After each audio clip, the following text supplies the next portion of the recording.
I had worked at the Halcyon Grand long enough to understand that wealthy people never called humiliation what it was. They called it handling a situation, maintaining standards, or protecting the guest experience. So when Vivian Sterling slapped me in the middle of her daughter's engagement party, no one in the ballroom said that a rich woman had just struck an employee in front of nearly 300 guests. The event manager only rushed over, pale-faced, and whispered that we needed to de-escalate immediately.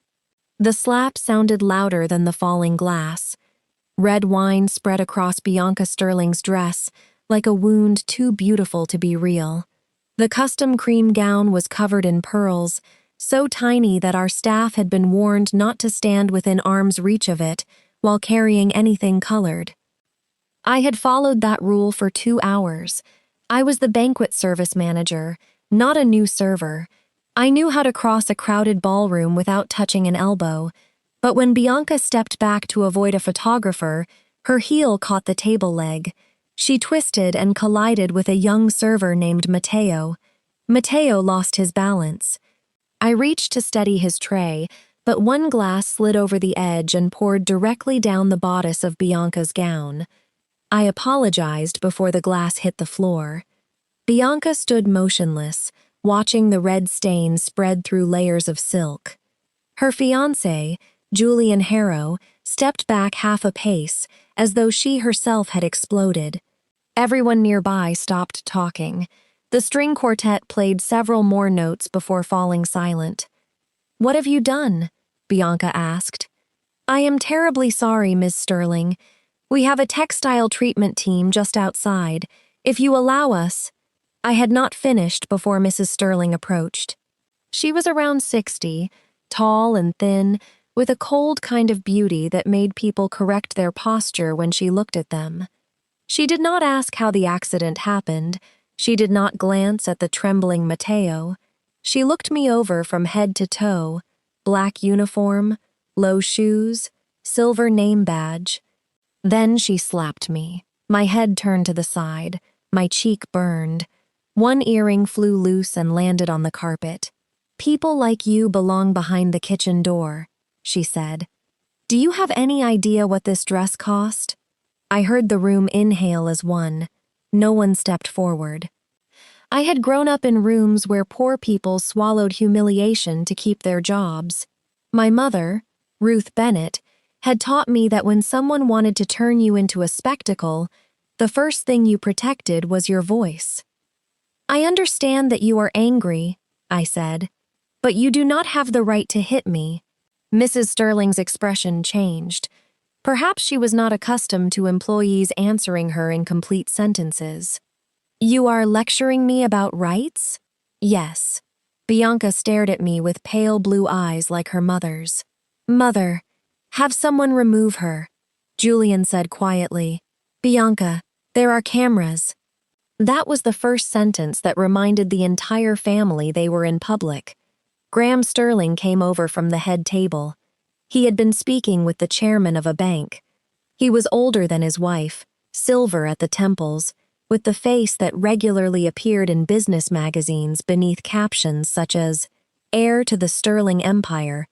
He did not look at the wine first. He looked at my cheek. "Vivienne," he said, "what did you just do?"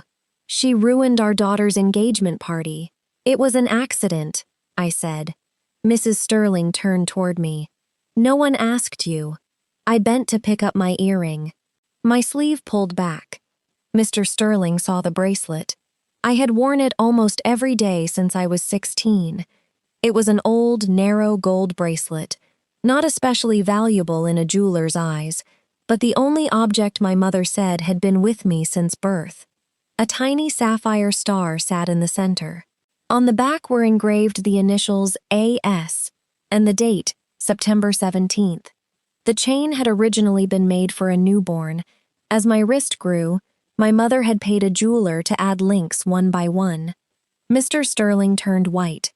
Not the embarrassed pallor of a wealthy man realizing his wife had gone too far. The color drained from his skin as though someone had opened a valve. "Where did you get that bracelet?" he asked. Mrs. Sterling spun toward him. I pulled my sleeve down. From my mother. Who gave it to her? I do not know. He stepped closer. May I see it? No. My own voice surprised me. A stranger had just watched his wife slap me and now wanted to hold the most private object I owned. I did not care who he was. Mrs. Sterling grabbed her husband's arm. Graham, don't! He did not look at her. What is your name? Avery Bennett. When I said it, Mrs. Sterling's hand tightened on his sleeve. Bianca still clutched the wet folds of her dress and glared at us. Dad, what is going on? It took Mr. Sterling several seconds to answer. Nothing, but those two syllables contained far too much. The hotel director, Helena Cross, finally arrived. She ordered a team to escort Bianca to a dressing suite, called security, and told me to report to her office. I knew the procedure. I would be separated from the guests, asked for a statement, and possibly suspended while an important client reviewed the situation. Before leaving, I looked at Mateo. He was close to tears.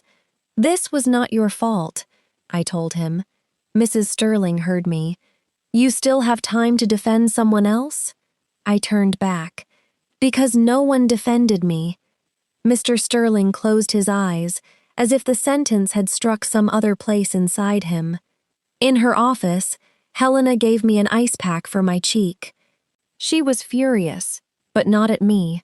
The Halcyon Grand catered to powerful people, yet cameras covered the ballroom, and the hotel had a clear zero-tolerance policy for violence against employees.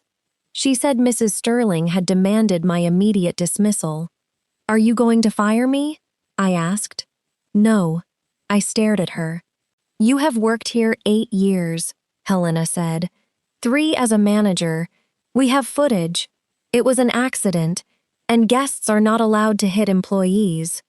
I had not expected those last words to make my eyes burn. But, she continued, I need to place you on paid leave for several days while legal handles this.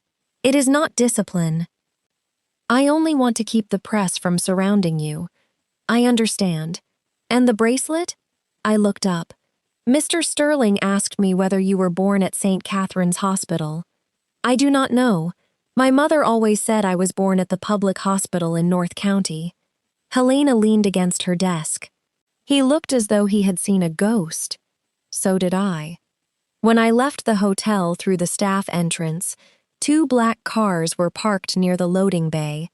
A man in a suit stepped out and introduced himself as Samuel Pierce, Graham Sterling's private legal advisor. I have nothing to say, I told him. I understand. Mr. Sterling only wants to know whether Ms. Bennett would be willing to discuss the bracelet under conditions of her choosing. He can send a letter. He is concerned that time matters. For what? Samuel glanced toward the car. An old family matter. I gave a humorless laugh. His family just slapped me. Mrs. Vivian Sterling did not authorize me to speak with you. That was worth noting. I am not getting into that car. No one is asking you to. He handed me a business card.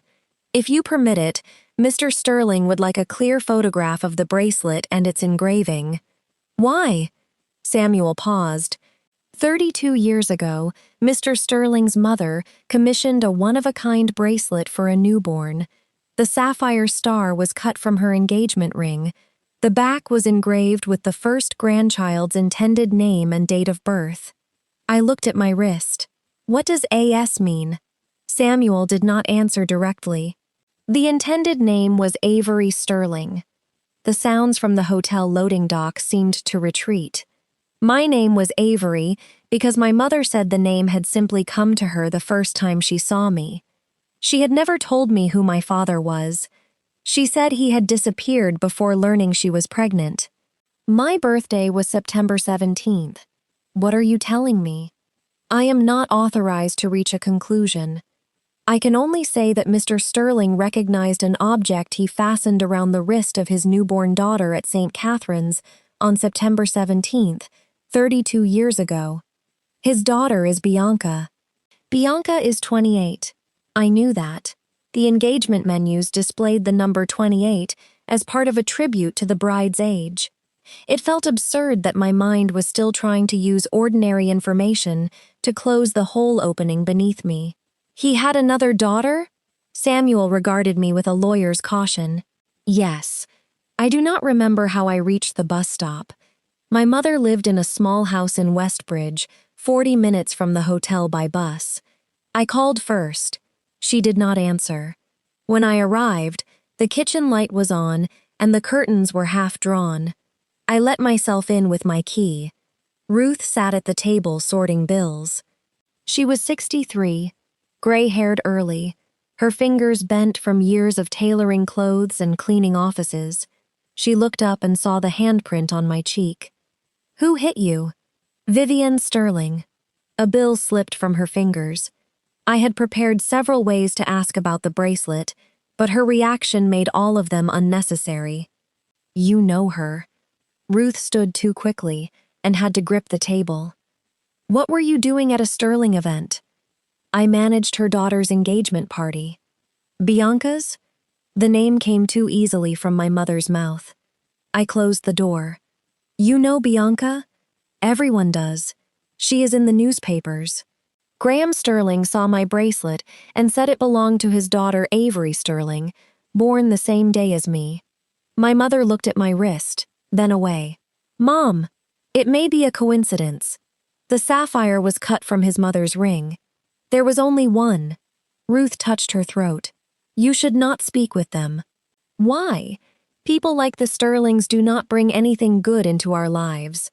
"Mrs. Sterling slapped me, so I understand that part. But why did you know Bianca's name? Why did you react when I said Vivian?" Ruth went to the sink and turned on the faucet even though there was nothing to wash. "I am tired. We will talk tomorrow."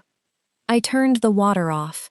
"You said tomorrow every time I asked about my father, my birth certificate, the hospital, or the bracelet. I am 32. When exactly is tomorrow?" She turned. Fear filled her eyes. "You do not know what they can do." "Then you know what they did." She did not answer. I looked around the kitchen where I had grown up, the old table where I studied, the refrigerator that used to be empty at the end of every month, the tin box on top of the cupboard where my mother kept rent money and important papers. I remembered all the years she worked 2 jobs, the nights she slept sitting upright on the sofa while I had a fever, the way she cut the best piece of meat for me and claimed she was not hungry. I also remembered the wooden box she always kept locked in her wardrobe. "Where is my original birth certificate? You have a copy." "The original?" "It was lost." "Which hospital?" "North County." I called them. They have no record of an Avery Bennett born there on September 17th that year. Ruth went pale. I had called 2 years earlier when I needed medical history, but she had said the hospital's records were incomplete. "Tell me the truth." She pulled out a chair and sat down. "Not tonight." Tonight, a man recognized the bracelet I have worn all my life. A woman hit me and then became afraid when he asked my name. His lawyer said there was another child. I am not leaving with "not tonight." Ruth began to cry. I had seen my mother cry when her parents died, when she lost a job, and when I needed heart surgery at 3 months old. But this time the tears did not come with grief. They came with guilt. "You had a heart condition," she said. "I know.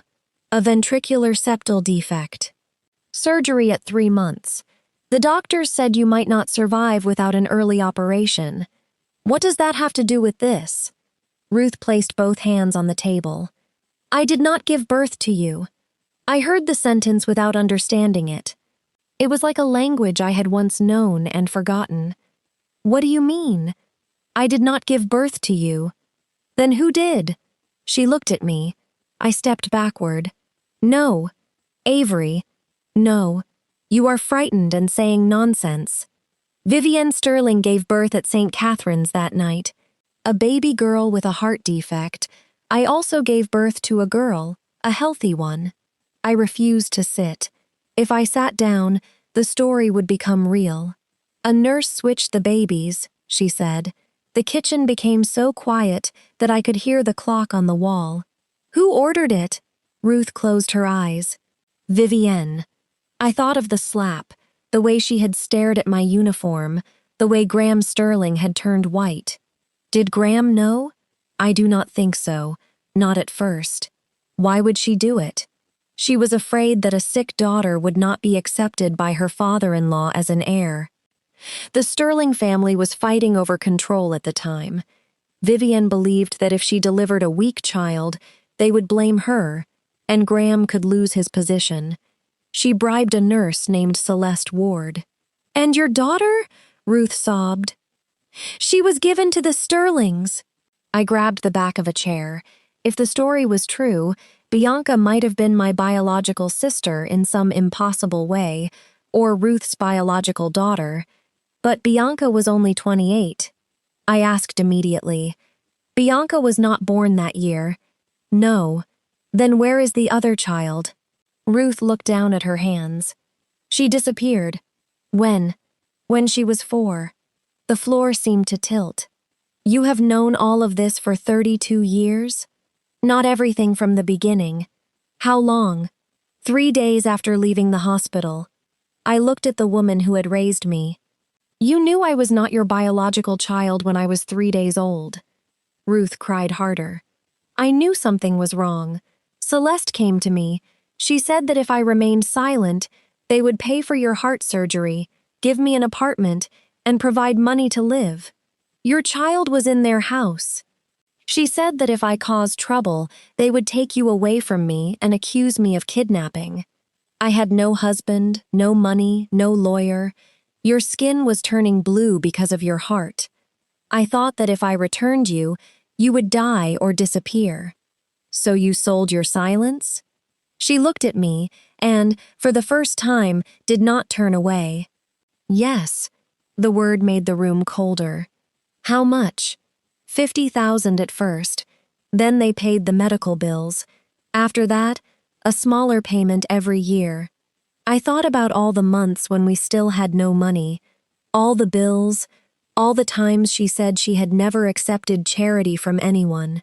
Where did it go? Most of it paid for surgery, medication, and housing. I saved some. How long did the payments continue?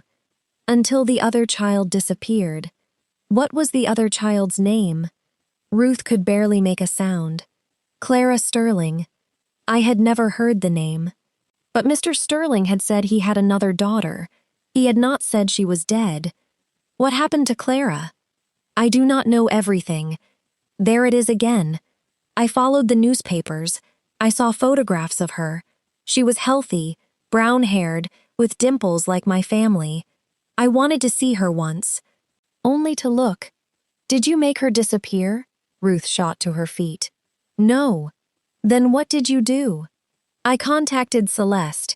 I said I wanted to know whether the child was safe. Celeste had begun demanding more money from the Sterlings. She said she could bring Clara to meet me at a charity fair. And then? Clara disappeared that day. I could no longer feel my face. Celeste took her? Probably. Probably. Her car was found near the river. She was dead inside. Clara was not there. And you never told police you had arranged to meet them. Ruth looked down. Were you paid again to stay silent? Not by Vivienne. A Sterling attorney came to me and said that if I testified, they would prove I had planned the kidnapping. I had written letters to Celeste. There was evidence. I was afraid they would arrest me and send you into foster care. Send me into foster care, I corrected. Their child. Ruth clutched her chest as though I had struck her. I did not stop. After your biological daughter disappeared, you kept Vivienne's child and said nothing? You are my child, not only when it is convenient to say so. Avery, I raised you.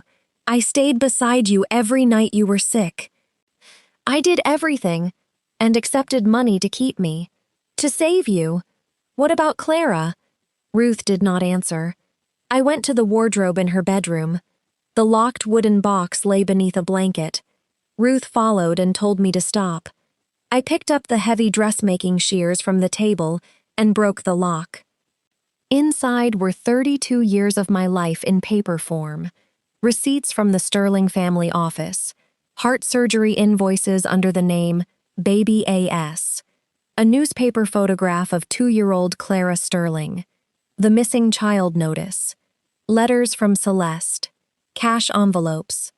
A copy of a birth certificate naming Avery Sterling, father Graham Sterling, mother Vivian Sterling, and an unsent letter Ruth had written to Clara. I am sorry I let them keep you. I am raising an innocent child, and I do not know how to save both of you. I finished reading and put it back. Where are you going? Ruth asked as I picked up my coat. I do not know yet. Do not go to the Sterlings alone. Why?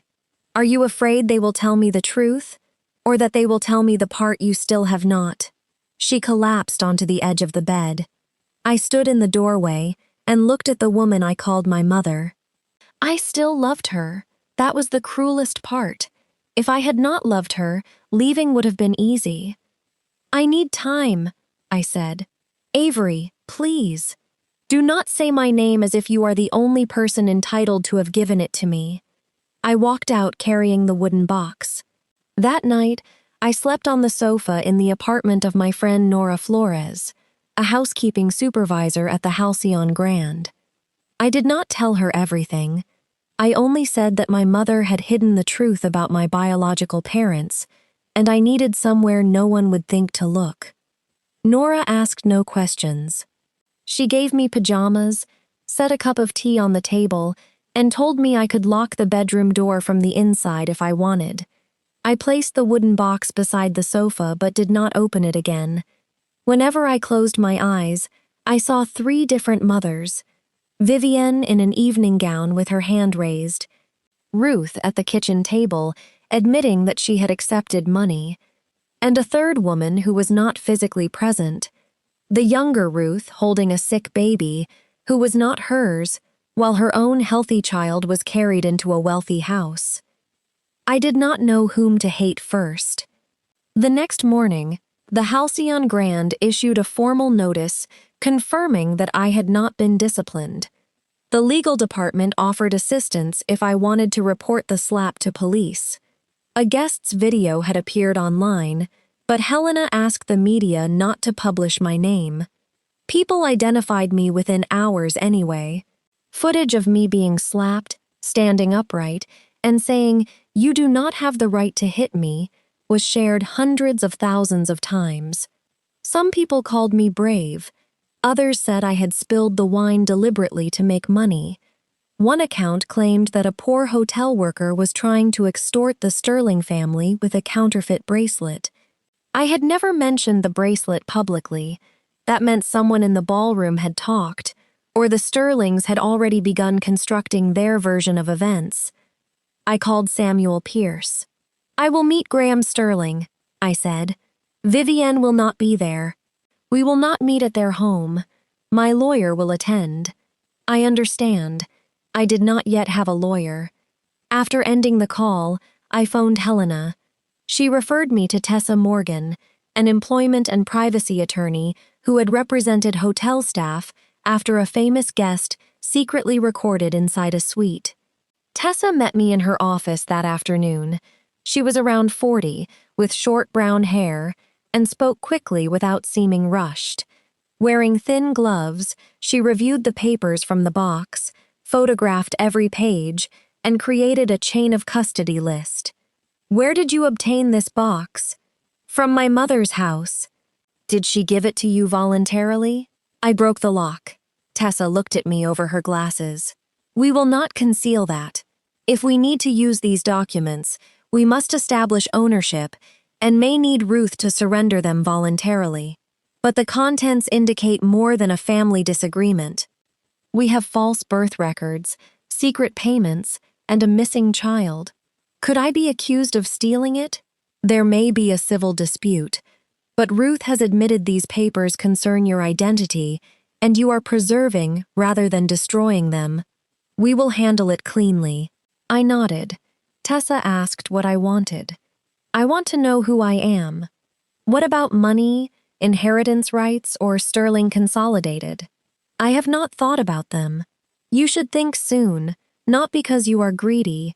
If the DNA is what it appears to be, other people will think on your behalf. Sterling Consolidated is a family-controlled corporation, and ownership is tied to bloodlines and trusts. Your existence could affect billions of dollars. I do not want a corporation. What you want and what they fear may not be the same. That became true very quickly.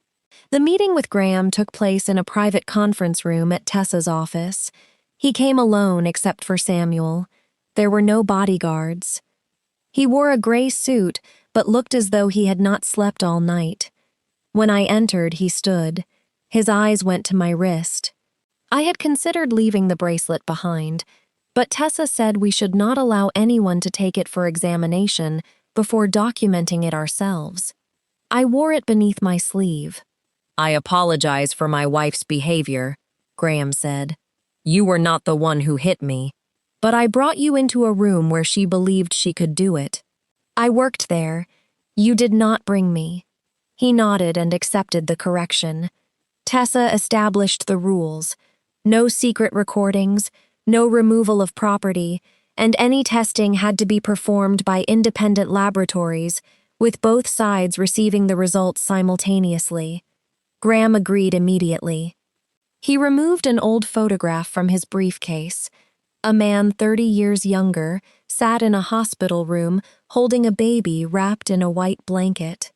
The sapphire star bracelet was around the baby's wrist. This is my daughter, he said. The photograph was taken about an hour after she was born. I did not touch it. Tessa pulled it toward me. The baby had a patch of dark hair, closed eyes, and slightly blue skin around the lips. I recognized that color from photographs taken before my surgery. The doctors said she had a heart defect, Graham continued. It was treatable, but my family at the time was cruel toward weakness. My father was choosing a successor. Vivienne was under immense pressure to produce a healthy heir. Did you know she switched the babies? No. Did you suspect anything? He looked at the photograph. The next morning, I went to a meeting with my father. When I returned, a nurse said the baby had been taken for tests. By evening, they brought one back. Her skin was pinker, and she cried strongly. Vivienne said the doctors had been overly pessimistic. I asked about the bracelet. She said it had been removed during testing and lost. You did not realize it was a different child? Newborns change. I wanted to believe in a miracle, and I had held her only a few minutes before. What name did you give her? Avery, after my mother.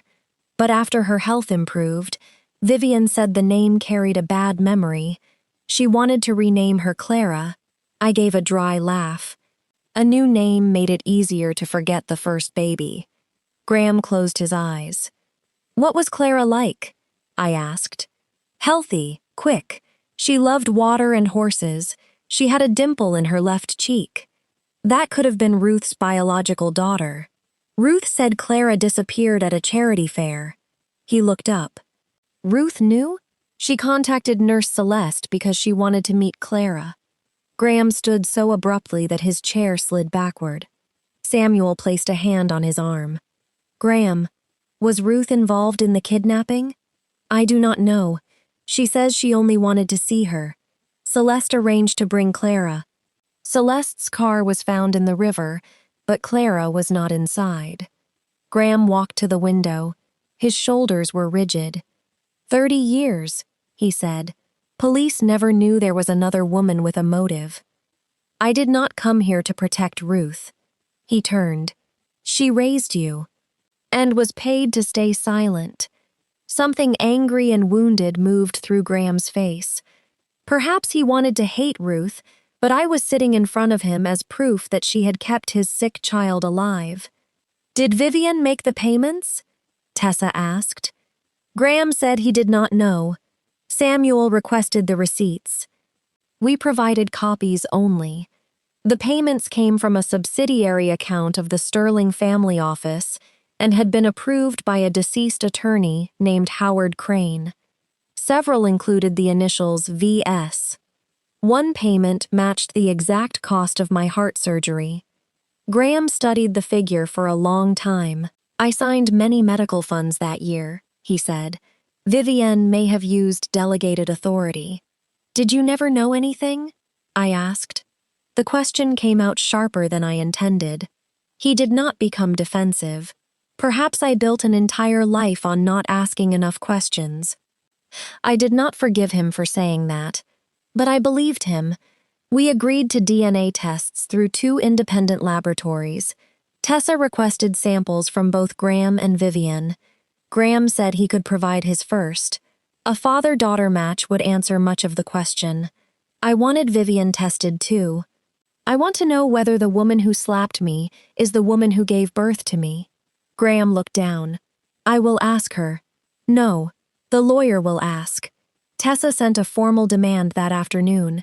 Vivienne responded within 2 hours, not with an apology, but through a different law firm. She refused DNA testing, claimed I was exploiting a coincidental resemblance and a bracelet that might have been stolen after Clara disappeared, and threatened legal action for invasion of privacy and interference with the engagement celebration. The letter also declared that Bianca Sterling was the family's only lawful daughter, and that any attempt to create confusion would be prosecuted. After reading it, Tessa said, "That is the reaction of someone who already knows." Graham still provided his sample. So did I. During the 7-day wait, I returned to the Halcyon Grand. Helena offered to move me temporarily into back-of-house logistics so curious guests would not approach. I declined. I did nothing that requires hiding behind the kitchen door, I said. She looked at me and smiled. All right. On my first day back, I managed a dental conference. No one slapped anyone. There were no secret bracelets or corporate empires. The greatest problems were a broken projector and a guest demanding a gluten-free meal while eating bread. I was almost grateful for the normality. The press did not leave me alone.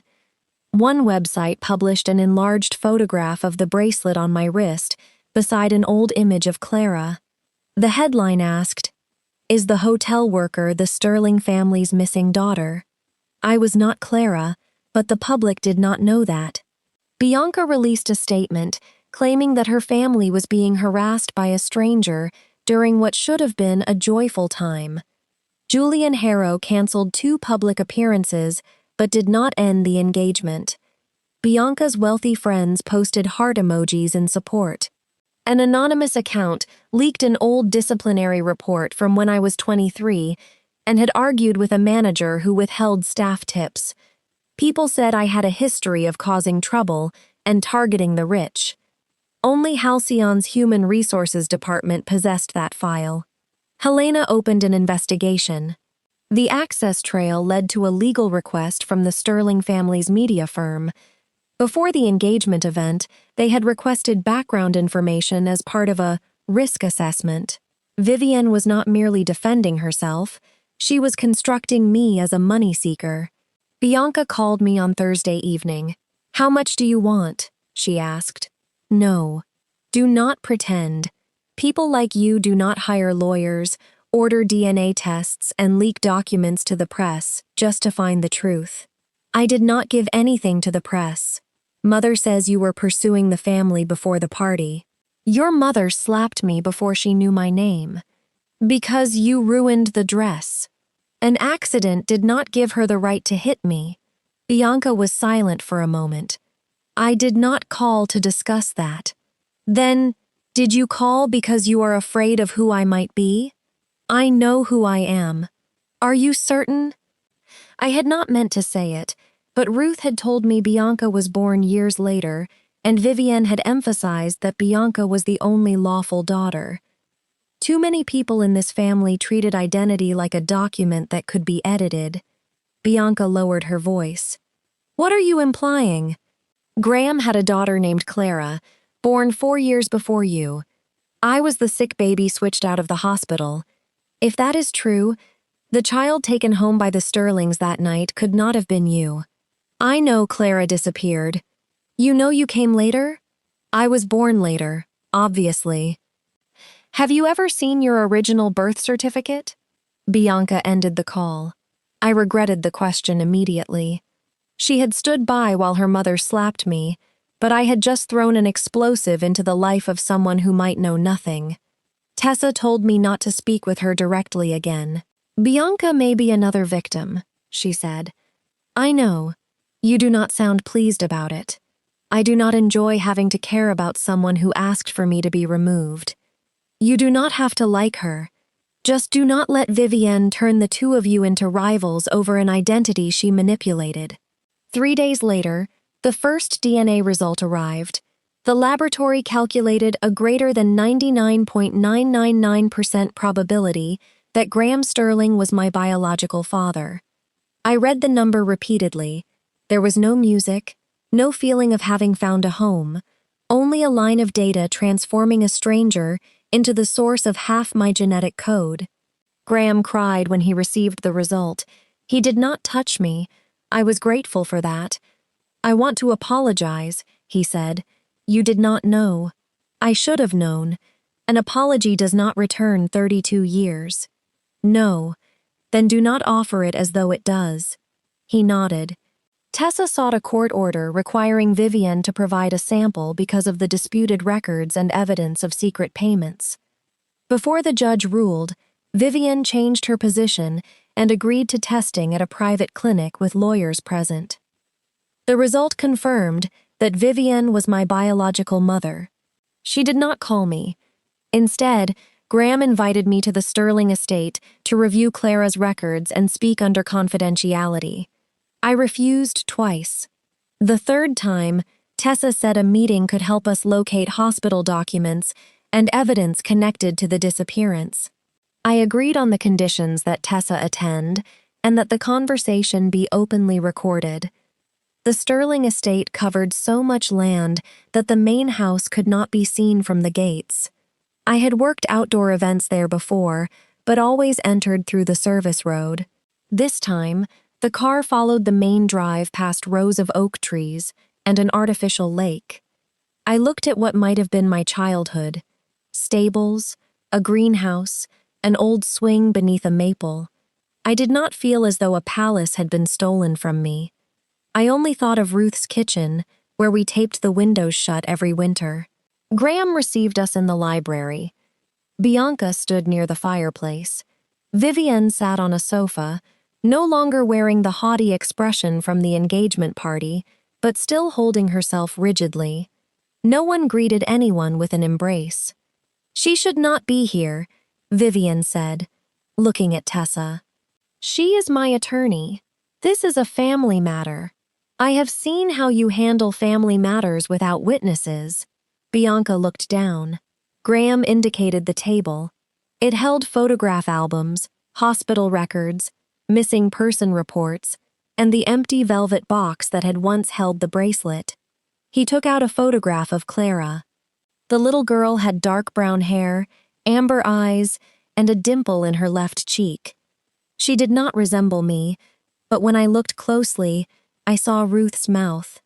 She was Ruth's biological daughter, I said. Vivienne flinched. There is no proof, she said. There is proof that you switched the babies. Only the word of a woman who took money, and my DNA. She looked away. Bianca moved toward the album. Mother, I want to hear it from you, Vivienne said. Not here. I asked about my birth certificate.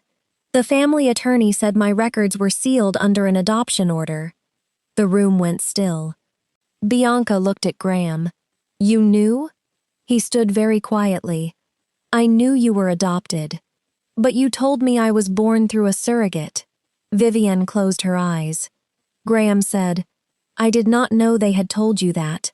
You were 2 when we brought you home. I thought we would explain when you were old enough. I am 28. Vivienne always said it was not the right time. Bianca laughed. a sharp, brittle sound. This family truly loves the phrase, "not the right time." I thought of Ruth and tomorrow. Bianca turned toward me. "So you are not here to take my place." "I do not want your place. But you are their biological daughter." "I am the biological daughter of two people who let another child live under my name and of a woman who accepted money to keep a secret. There is no place in that sentence that I want to compete for." Vivian stood. "Enough." I looked at her. "Did you switch us?" She did not answer. "Did you pay Celeste Ward?" "You do not understand what that period was like." "Then explain it." "The Sterling family was nothing like yours." "Which family of mine?" She stopped. Graham said, "Vivienne, tell the truth." She turned on him. "What do you want? Do you want me to confess so she can walk into this house and have everyone pity her?" "Your father said a sick child would prove weakness in the bloodline. He was preparing to transfer control to your brother. You were losing everything." "I never asked you to exchange our child." "You did not need to ask. You sat in the hospital saying we could not fail. She could have been treated." "No one could guarantee that at the time. I listened to them debate my existence like an old business decision." "Did you ever ask how I was living?" I said. Vivian looked at me. "I knew you were alive." "Through receipts?" Her face lost color. "I have the payment records." Graham turned toward her. "You monitored her?" "To make sure the baby received treatment." "The baby," I repeated. "You never used my name." "Because if I said the name, I could not have lived with myself." For the first time, her voice broke. I did not feel sympathy. "Not yet," Bianca asked. "And what about me?" "Why did you adopt me?" Vivian sat down again. After Clara disappeared, Graham spent years searching. Vivian suffered a breakdown and could not have more children because of complications from childbirth. 6 years later, a private care agency introduced them to a 2-year-old girl abandoned by her mother. Vivian chose Bianca because her hair and eyes resembled Clara's. They arranged a closed adoption, changed her name, and buried most of the earlier records. Graham wanted to tell her the truth, but Vivian feared Bianca would grow up feeling like a replacement. "But I was a replacement," Bianca said. "No," Graham replied. "You are my daughter. You kept Clara's room untouched for 10 years after adopting me." He did not deny it. Bianca looked at me, tears filling her eyes without falling. "You think I received everything." "I never said that. But you think it. I think you grew up with wealth, education, and a powerful family. I also think they used you to fill a hole." "Both things can be true," Vivian said. "Do not analyze my daughter. DNA says I am your daughter too. Do you want to protect me?" She was silent. I placed the wooden box on the table. Ruth knew about the switch. She was paid, and she contacted Celeste before Clara disappeared. Graham lunged toward the files. Bianca stepped back. Vivian stared at Ruth's letters as though looking at an old enemy. "She kidnapped Clara," Vivian said. "I do not know. Ruth says she only wanted to see her. Celeste may have had another plan." "Ruth is lying. So are you." Graham opened Celeste's letters. One said, "I can bring the child to the East Chapel for 10 minutes. No one can know. After that, you must stop contacting me." Another, written 2 days before the disappearance, said, "The plan has changed. I need security for the future. The Sterlings will pay when they understand what I possess." Tessa said the disappearance case had to be reopened. Graham immediately called the police commander responsible for missing persons. He did not ask Vivian's permission. She stood watching her husband make the call, then looked at me. "You will destroy everything," she said. "Everything was destroyed the night you switched the babies." She stepped closer. Tessa stood, but Vivian did not strike me again. "What do you want?" she asked. "I want every record. I want to know where Clara went." I want you to state publicly that what happened at the engagement party was an accident, not a scheme. And I want you never to touch me again. And money? You assume everyone can be bought because that is how you obtained their silence. I turned away. Bianca called my name before I reached the door. Avery. I stopped. Was that bracelet truly meant to carry your name from the beginning? I think so. She looked at my wrist.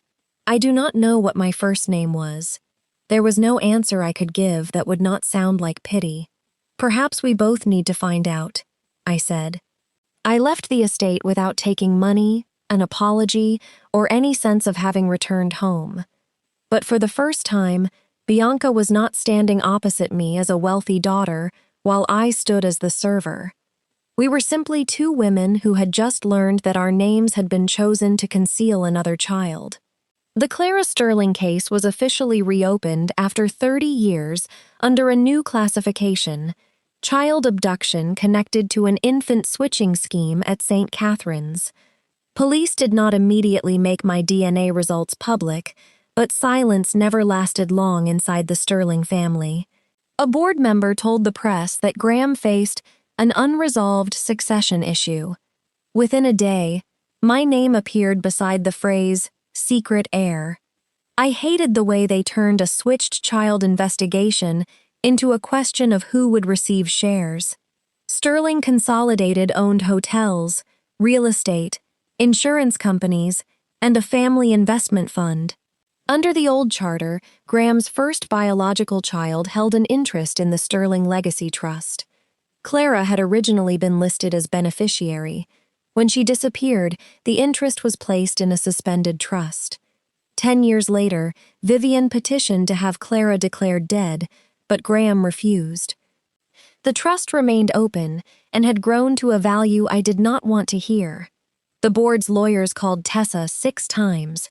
I am not asking for money, I said. You do not need to ask for them to be afraid, Tessa replied. Vivian sent a confidential settlement proposal. She would apologize publicly for the slap, pay damages, fund a training program for hotel employees, and stop contesting my parentage if I signed an agreement not to seek control of the corporation, not to speak publicly about the baby switch, and not to assist any criminal investigation against her. The settlement amount was enough that Ruth would never have to work another day. I refused. 2 days later, an article reported that Ruth Bennett had received money from the Sterling family office and may have been connected to Clara's disappearance. The headline called her, "The Poor Mother Who Stole 2 Children." People who had shared the video of me being slapped now argued that I might be part of an extortion plan. Ruth called repeatedly. I did not answer until the 12th attempt. "Did you give the letters to the press?" she asked. "No. They are standing outside the house. I will ask Tessa to arrange security." "Can you come home?" I said nothing. "Avery, I am afraid." Was Clara afraid when she was 4? Ruth began to cry. I hated myself for saying it. I also hated that part of me still wanted to run home and close the curtains for her. "I cannot see you yet," I said, "but you must surrender every record to police. Do not keep anything back. You have the box." I took the box. "That is not the same as you turning it over voluntarily. There is nothing else." I heard the answer and knew she was lying. Not because I had evidence, because she emphasized it too quickly. "Do not make me discover another secret," I said. She did not respond. The Missing Persons Unit assigned Detective Elena Ruiz to the case. She and Tessa reviewed the surviving St. Catherine's records. The private hospital had closed 20 years earlier, and the building had become an apartment complex. Most records had been destroyed under retention schedules, but an insurance company warehouse still held claims, surgical reports, and employee rosters. Celeste Ward had been the senior night nurse on the date I was born. She had previously been reprimanded for changing newborn identification codes in another case, but the hospital had treated it as an administrative error. 2 months after the switch, she resigned, bought a house in cash, and opened a home care business. Her account received 3 transfers from a shell company controlled by Howard Crane. Howard was Vivian's private lawyer and the same man who authorized payments to Ruth. Vivian cannot claim Celeste acted alone, Elena said. She will say Howard acted independently, Tessa replied. And Howard is dead. Wealthy people often placed dead intermediaries between themselves and responsibility. We visited the police evidence archive to examine the Clara case materials. There was the red coat she wore that morning, found inside Celeste's car, a child's pair of shoes recovered near the river, a hair clip under the seat, no blood. The original report concluded that Celeste drove away from the fair, lost control, and went into the water. The rear passenger door was open. Divers believed Clara had been swept away, but no body was found. Elena pointed to one detail. The shoes were clean and dry inside a cloth bag, rather than on Clara's feet. If she was inside the car when it entered the river, why were the shoes packed away? She asked. Celeste may have changed her shoes, I said. Or the child left the car before it went into the water. Inside Celeste's bag was also a bus ticket from the city to Ashford, departing 2 hours before the crash. The original investigators assumed it belonged to another day because no passenger name appeared. Elena checked the issuance code and confirmed that it had been purchased on the morning Clara disappeared. Celeste had help, she said. A week later, they found the name June Ward, Celeste's younger sister, who had once lived in Ashford. June worked as a nursing aide and had no children. She moved out of state 3 months after the disappearance and changed her surname to Harper after marrying a man named Daniel Harper. On paper, June and Daniel had a daughter named May Harper, whose birth was registered 4 years later than her school age suggested. The supplemental birth certificate had been filed in another county and carried the witness signature of Celeste Ward. May Harper was now 32. I looked at the driver's license photograph Elena placed on the table. The woman had brown hair, a dimple in her left cheek, and eyes so much like Ruth's that my throat tightened. This may be Clara, Elena said. We have not contacted her yet. It must be handled carefully. I did not know whether to think of her as Clara, May, or Ruth's daughter. Does Ruth know June? Elena looked at me. That is what we intend to ask. She obtained a search warrant for Ruth's home based on evidence that Ruth had communicated with Celeste.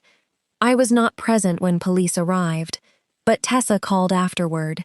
They found a hidden compartment beneath the wardrobe floor, under the place where the wooden box had been stored. Inside were letters from June Harper spanning 26 years. Ruth knew Clara was alive. I reached the police station before Tessa could advise me not to. Ruth sat in an interview room with her old coat draped over her shoulders, looking smaller than usual. A legal aid attorney sat beside her.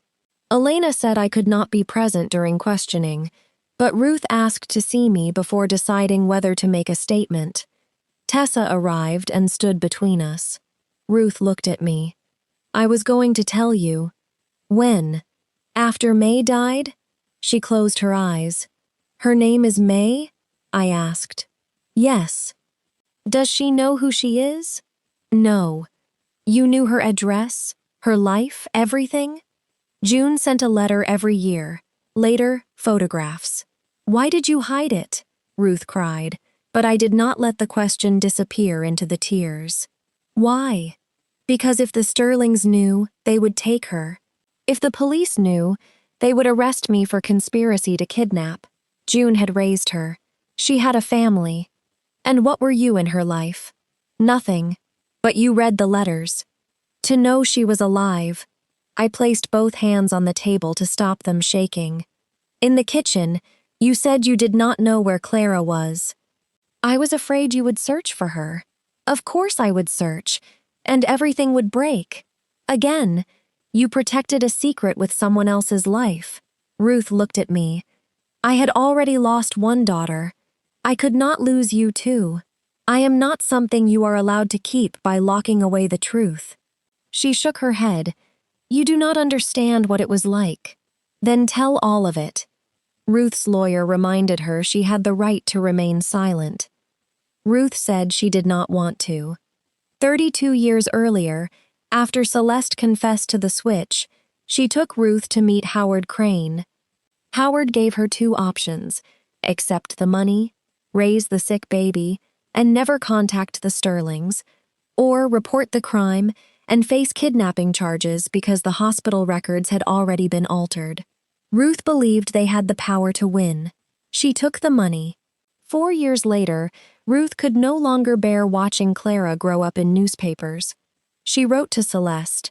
Celeste initially refused, then realized the secret could be used to demand more money from Vivian.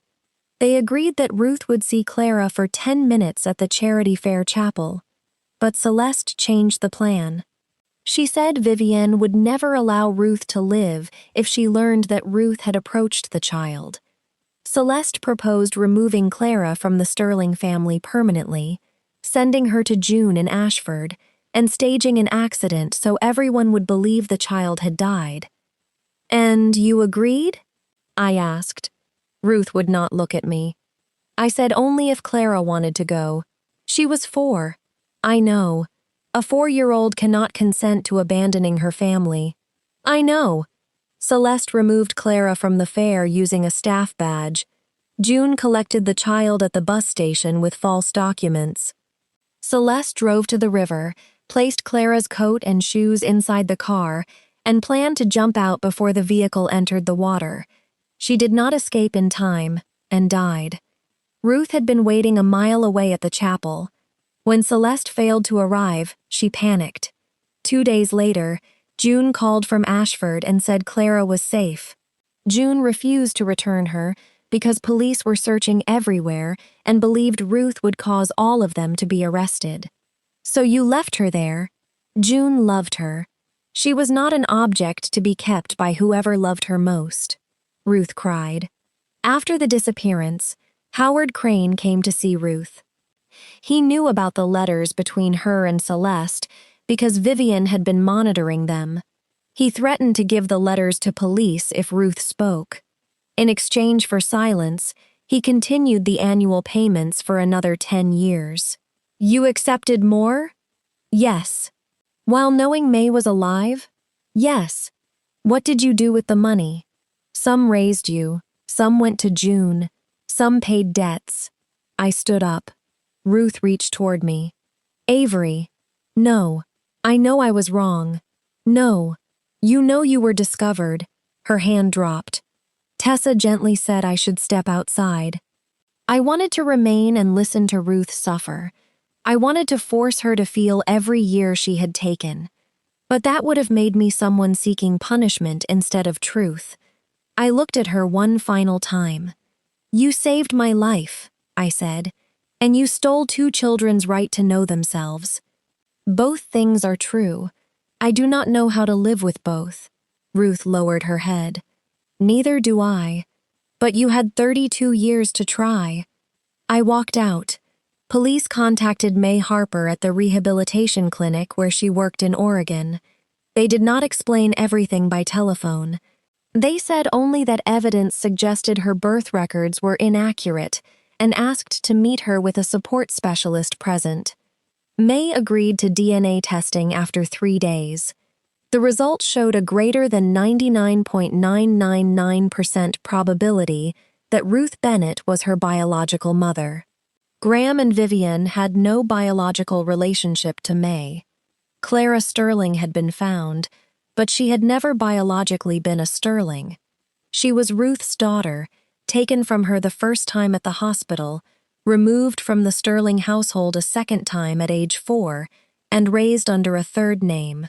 When reporters learned police had located the woman who might be Clara, they camped outside the Sterling estate and the Halcyon Grand.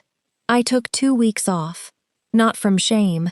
I simply could not work while guests tried to photograph my wrist. Bianca contacted me again, this time through Tessa. She wants to meet, Tessa said. Why? Julian postponed the wedding. That has nothing to do with me. Perhaps not. But Bianca says she needs to speak with someone who is not being paid to protect the Sterlings. We met in a small cafe far from the wealthy neighborhoods. Bianca arrived wearing a cap and an oversized coat.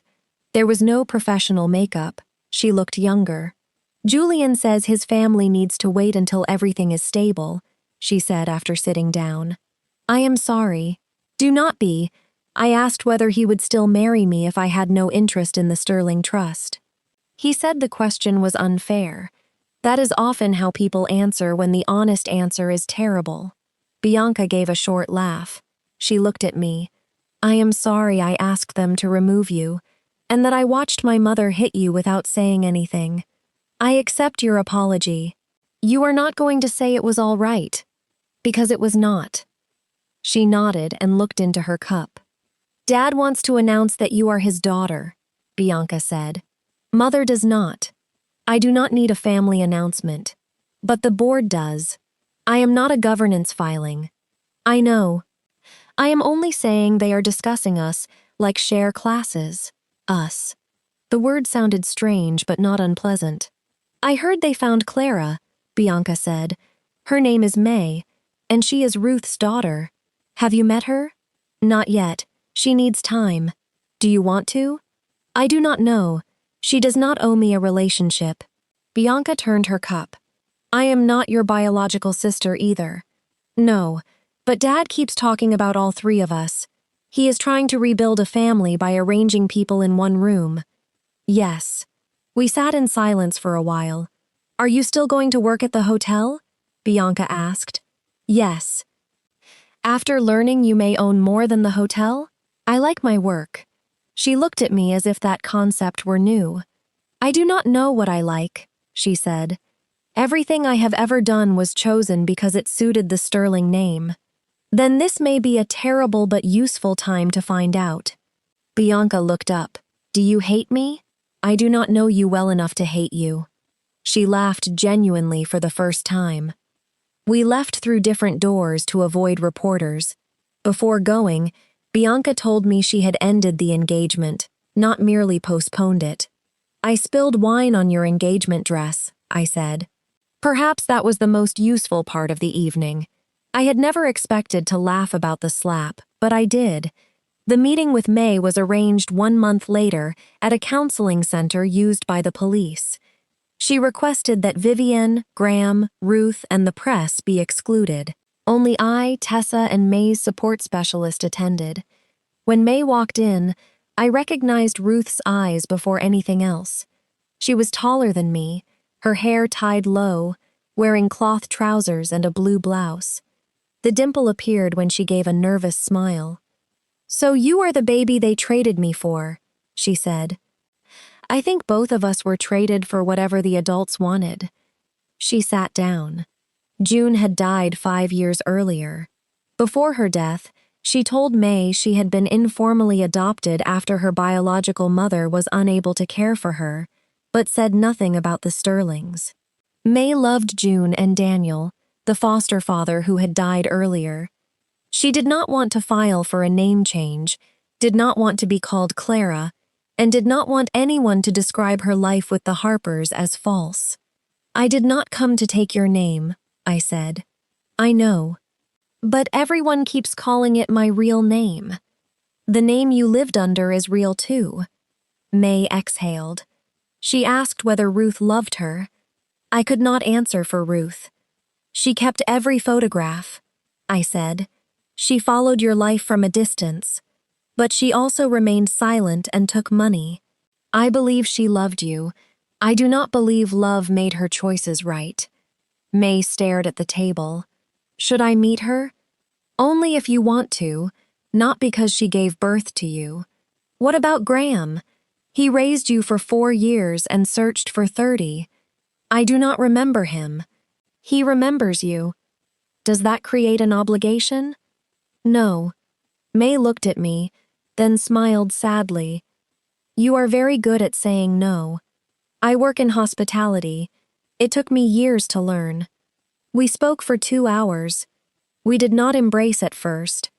As we prepared to leave, May asked to see the bracelet. I removed it and placed it in her hand. "This should have been yours," I said. She shook her head. "It was fastened on you before anyone switched us. It belongs to you. I was named Avery because of it.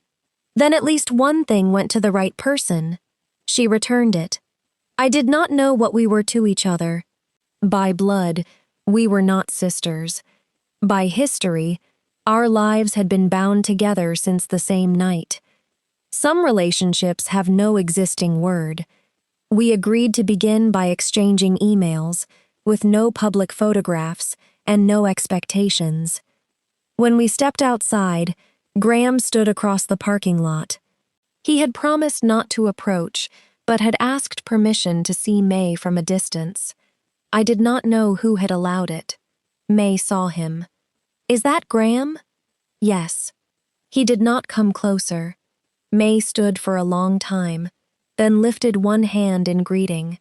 Graham raised his hand. His shoulders shook.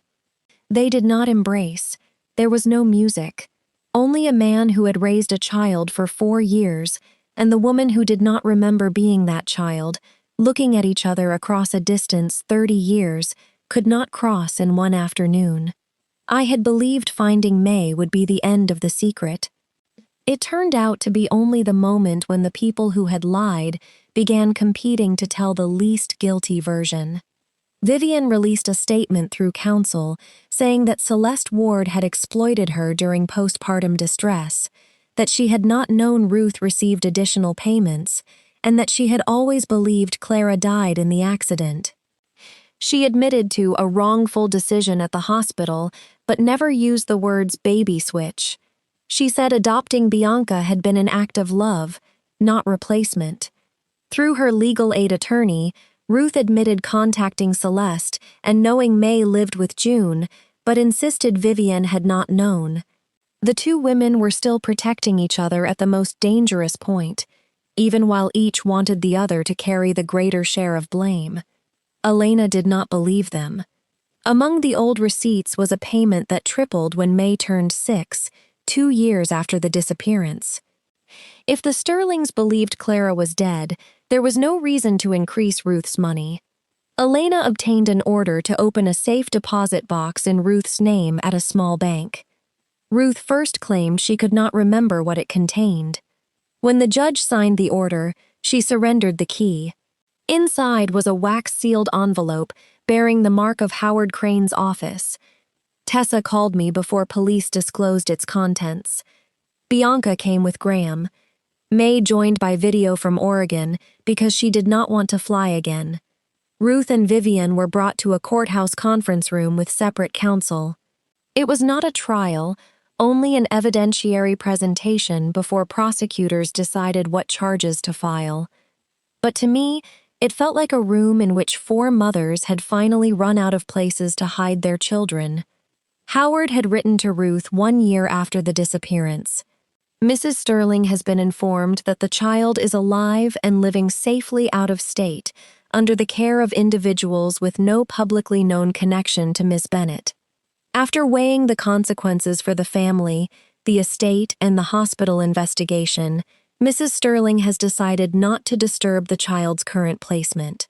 The allowance will continue on the condition that Ms. Bennet does not contact the child, the Harper family, Mr. Graham Sterling, or law enforcement." Howard had signed it. Beneath his signature was the approval notation, "V.S. Graham finished reading," but did not lift his head. Bianca covered her mouth. On the screen, May sat perfectly still. I looked at Vivian. You knew she was alive. She did not answer. Graham searched for her for 30 years. You knew from the 5th year. Vivian turned toward her husband. "I did not know for certain. The letter says you were informed," he replied. His voice was very quiet. "Howard was your lawyer. He said there was a child who might have been Clara. There was no DNA, no proof. Then why did you keep paying Ruth not to make contact?" Vivian stood. Her lawyer told her to sit. What do you think would have happened if I brought the child back? She demanded. Police would have tested her. The hospital would have been investigated. Graham would have learned the child he raised was not his biological daughter. His father would have discovered I deceived the entire family. The corporation would have passed to someone else. I already had Bianca. Graham had begun living again. Clara was being cared for by another family. May spoke through the screen. My name is May. Vivian looked at the monitor for the first time. May continued. You did not leave me there because you believed I was happy. You left me because my existence was evidence. Vivian said nothing. Graham stood and walked to the far end of the room, bracing both hands against the windowsill. You watched me search, he said. Every birthday, every false lead, every child's body police asked me to identify. You knew she might be alive. I was protecting the family. Which family? Bianca asked. It was the same question I had carried for months. Vivian looked at the three of us. The biological daughter she abandoned, the child she had once raised and then abandoned a second time, and the adopted daughter brought in to fill the space. I did what was necessary, she said. No one in the room agreed. I turned toward Ruth. You knew she knew. Ruth was crying. Yes, and you kept accepting the payments. Yes. It was not only because you were afraid of arrest. She remained silent. Was part of it the money? Ruth's attorney put a hand on the papers, but Ruth shook her head. Yes, Ruth said. At first, I used it to save you. Later, I used it to keep the house, pay debts, and live with less fear. I told myself that refusing the money would not change the past. I turned the payments into proof that I had to keep being silent. My chest hurt more than it had when she first told me I was not her biological child. This was the final truth. There had never been one noble reason. There had been love, fear, poverty, selfishness, and the habit of living with dirty money long enough for it to become income. Ruth looked at May on the screen. I am sorry, my daughter, May replied. You do not get to call yourself my mother in your first apology. Ruth lowered her head. I am sorry. Then she looked at me. I spoke before she could. I know you loved me. Do not use love to erase everything else. I will not. And do not say you did it all for me, Ruth cried quietly. I began because I wanted you to live. I continued because I was cowardly and because of the money.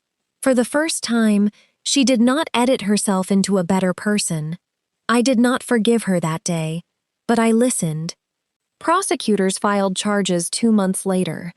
Some conduct at the hospital was too old to prosecute under the laws in effect at the time, but falsifying identity records, obstructing the missing child investigation, continuing secret payments to conceal May's location, and making recent false statements were still actionable. Vivian was charged with conspiracy to obstruct an investigation, falsifying records, and witness bribery. Ruth was charged with participation in the plan to remove Clara from lawful custody, concealment of a missing person, and accepting payments in exchange for silence. Celeste's file was closed because she was dead, but her role was formally documented. Ruth accepted a plea agreement. She surrendered all remaining money, letters, and rights to the secret accounts, and agreed to testify. Because of her age, health, cooperation, and the fact that she had not physically removed Clara from the fair, she received 10 months in a community custody facility, 3 years of probation, and restitution to a missing children search fund. I attended the sentencing. Ruth wore the blue sweater I had once bought her. When given the opportunity to speak, she did not begin by saying she had been poor or threatened. She said, I was handed a sick baby and I loved her. I used that love to justify not reclaiming the daughter I had given birth to. Then I used my fear of losing both children to remain silent. Eventually, I accepted money for so long that silence became my choice, not only coercion. Avery and May do not owe me forgiveness. I did not look away.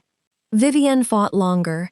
Her lawyers argued that Howard had exceeded his authority, that the notation VS might have been forged, and that she had simply followed advice intended to protect a child who was stable with another family. But Graham surrendered his old journals.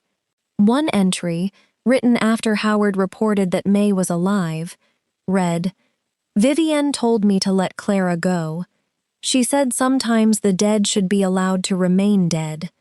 At the time, Graham had assumed she was speaking metaphorically about grief. It now became evidence. Bianca also turned over recent messages in which Vivienne urged her not to obtain DNA testing and wrote, "One biological truth can destroy 3 good lives." Vivienne ultimately pleaded guilty to obstruction, directing concealment payments, and falsifying family records. She received 2 years in custody, with possible transfer to home confinement after 14 months for good behavior, along with fines and a requirement to fund a hospital program reviewing newborn identification procedures. Before sentencing, she turned toward me. "I do not expect you to call me mother," she said. "Good. I want you to know that I asked about your surgery every year. You asked for receipts. You did not ask about me." She closed her eyes. "You did not abandon me once," I said. Every payment was another decision to continue. Vivienne did not argue. Graham filed for divorce. I did not treat that as heroic. He had lived for years inside the convenience of not asking questions, even though he had not known the crime itself. He admitted as much in a public statement. "I did not participate in the baby switch," he told the press. But my family's power created an environment in which my wife believed a poor mother could be purchased, a hospital could be controlled, and a husband could be kept in darkness. I benefited from that system and ignored too many signs. He did not ask the public to pity him. The Sterling Board tried to turn my existence into a governance crisis. They offered me an honorary seat, shares in the Legacy Trust, and a role in the family foundation if I signed a confidentiality agreement. Tessa asked whether I wanted to refuse everything or negotiate. For months, I had said I did not want the money. Camille, the therapist I had begun seeing, asked whether that was truly what I wanted, or whether I feared that accepting it would prove Vivienne right about me. "I do not want to be seen as someone who came for the assets," I said. "You had a legal interest before you knew it existed. Refusing it to prove your morality still allows them to determine how you use your rights." I thought about that for a long time. In the end, I accepted the lawful interest in the trust created for Avery Sterling on the day I was born, but declined any position in the corporation. I required part of the fund to be directed toward pediatric heart surgery, regardless of a family's ability to pay, part to establish legal assistance for service workers assaulted by guests, and the remainder to be invested for me by an independent fiduciary. I did not buy a mansion. I paid off the mortgage on Ruth's house without describing the decision as forgiveness. The property was scheduled to be sold for restitution under her agreement. I purchased it through the trust and gave her a contractual right to live there after completing her sentence. Tessa asked why. "Because I do not want her to be homeless," I said, "and because helping someone does not give them the right to define the relationship." I kept the name Avery Bennett. Sterling was blood. Bennett was childhood, both love and deception. I did not want to change my name every time I learned another truth about someone else. Bianca canceled the wedding entirely. Goulian issued a public apology and said the decision was private, but Bianca disclosed that he had requested a new prenuptial agreement immediately after learning she had no biological rights in the family trust. Bianca left the Family Foundation Board, studied archival management, and began working with an organization that helped adoptees access original records. She remained wealthy. She did not pretend otherwise, but for the first time, she had work that was not designed to place her beside someone else in photographs. May returned to Oregon. She kept the name May Harper and her rehabilitation therapy career. Graham wrote letters and did not call without permission. After 6 months, she agreed to spend 2 days with him. They visited the old stables and the lake where Clara had once played. May said she remembered nothing, but the smell of the wood felt familiar to her body. She did not call Graham Dad. He did not ask her to. The 3 of us, Bianca, May, and I, created a group chat without a family name. At first, we sent only documents, court dates, and press warnings. Then Bianca posted a photograph of a cake she had burned. May sent a video of a dog at the clinic. I shared a photograph of Mateo after he was promoted to service team leader. No one called us sisters. 1 year later, May came to the city for a conference. The 3 of us ate dinner at a small restaurant. When a server accidentally spilled water on the table, Bianca helped lift the napkins and no one slapped anyone. We looked at one another and laughed much longer than the moment deserved. I returned to the Halcyon Grand after my leave. Helena offered me a promotion to Assistant Director of Event Services. I asked whether it was because of the Sterling story. No, she said. I intended to offer it before the engagement party. Afterward, I was afraid you would think it was pity. Then show me the performance reviews. She did. I accepted the job because of the numbers, not the bloodline.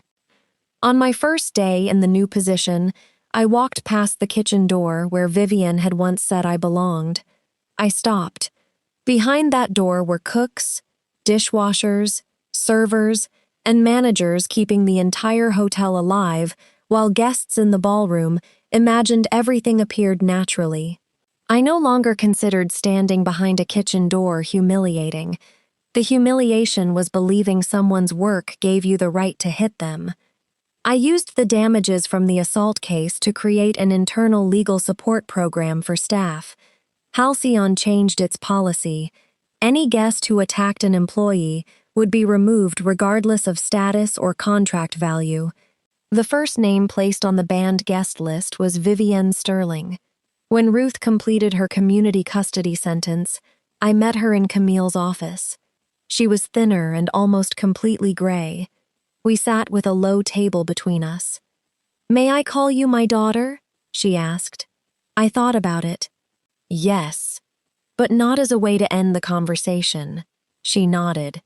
"I have not forgiven all of it," I said. "I may never forgive it in the way you want. I do not have the right to choose the way." "Correct.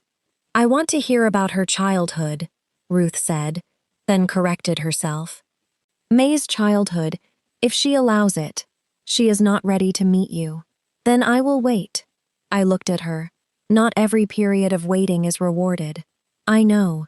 We began with 1 session each month. Some days, I asked only about my heart operation and the nights she stayed awake.